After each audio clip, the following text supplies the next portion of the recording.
చెప్పండి అసలు ఏం జరిగింది? ఈ మడ్డెల్లో ఏదను మా ఇంటికి వచ్చిండు. మన ఒక మా కొలికి అబ్బాయిది ఈరోజే బర్త్డే, నాది రోజే బర్త్డే. నా కేక్ కట్ చేయడానికి వచ్చిర్రు.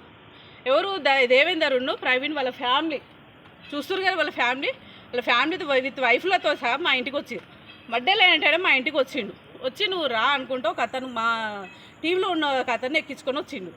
వచ్చితే తర్వాత మళ్ళీ కొంచెంసేపటికి ప్రవీణ్ని ఫోన్ చేసి పిలిచిండు. మరి అబ్బాయిని ఒక్కరిని పంపించలేం కదా, వాళ్ళ వైఫ్ ఊరికి వస్తుంది. వాళ్ళ వైఫ్ ఫీమేల్, మరి ఆమె వస్తే మేము ఊరుకోం కదా, మేము కూడా వచ్చేసినాం.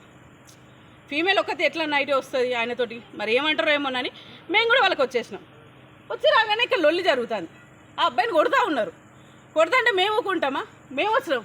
నా ఏకంగా దీన్ని తొక్కుర్రా అనుకుంటా నా జుట్టు పట్టి మడ్డల్లయ్య, విజయ్, ఎవరో ఇంకా రమేష్, శ్రీనివాస్ రెడ్డి, రిటైర్మెంట్ శ్రీనివాస్ రెడ్డి, వీళ్ళందరూ ఈ రన్నింగ్ లైన్లోకి వేసే వీళ్ళందరూ నన్ను కొట్టిరండి.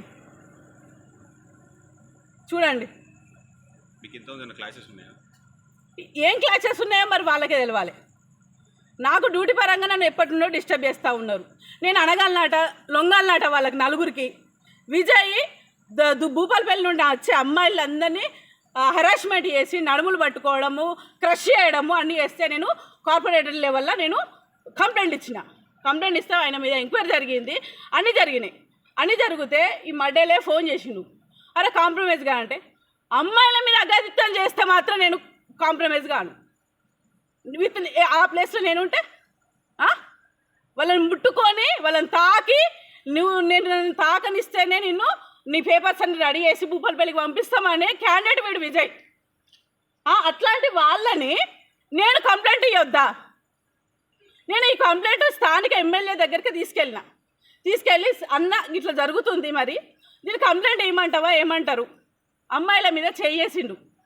మరి కంప్లైంట్ దారులు కూడా అంటే సాక్ష్యాలు కూడా ఉన్నాయి. వాళ్ళు బయటకు వచ్చి చెప్పరు. ఎందుకంటే మడ్డలు అనేటోడు చిన్న కాదు.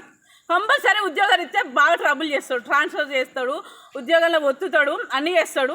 మరి ఏం చేయమంటారు అని అన్నా అంటే నువ్వు జీఎం ఆఫీస్లో కంప్లైంట్ చేయి. రూల్స్ ప్రకారంగా పో స్వప్న అనే సార్ అన్నారు. రూల్స్ ప్రకారంగా నేను జీఎం ఆఫీస్లో కంప్లైంట్ చేసిన. వాళ్ళు కూడా ఏకంగా అంటే నా దిక్కు ఏదో వన్ సైడ్ ఆలోచించి చెప్పలేదు. వాళ్ళు ఏం చేశారని అంటే వాళ్ళు కూడా రూల్స్ ప్రకారంగానే ఎంక్వైరీ పెట్టారు. కార్పొరేట్ నుండి ఎంక్వైరీ స్టార్ట్ అయింది. Enquiry sir Ramesh